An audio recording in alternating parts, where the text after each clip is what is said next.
അപ്പോൾ നമുക്ക് എളുപ്പത്തിലൊരു നീർദോശ ഉണ്ടാക്കിയാലോ, നീർദോശയും ചമ്മന്തിയും.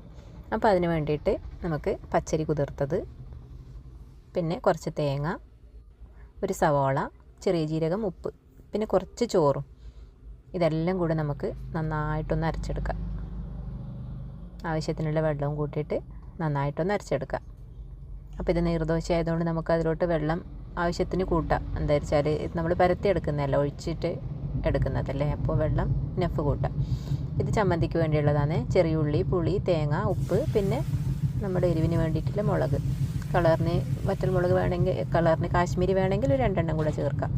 അപ്പോൾ നമുക്ക് ദോശ ചുട്ടെടുക്കാം. ദോശ ഇത് എളുപ്പത്തിൽ നമുക്ക് ചുട്ടെടുക്കാൻ പറ്റുന്നതാണ്. വെള്ളം ആവശ്യത്തിന് വെള്ളവും ചേർത്തിട്ട് നമുക്ക് പെട്ടെന്ന് തന്നെ തിരിച്ചിടാനും ഒന്നും ബുദ്ധിമുട്ടില്ല. നമുക്ക് അടിയിൽ പറ്റുന്നതൊന്നുമില്ല. വളരെ പെട്ടെന്ന് തന്നെ ഈസി ആയിട്ട് നല്ല ടേസ്റ്റ് ആയിട്ടുള്ളൊരു ദോശയാണ്. അപ്പോൾ അതിനിടയിൽ നമ്മൾ ചമ്മന്തിയും റെഡി ആയിട്ടുണ്ട്.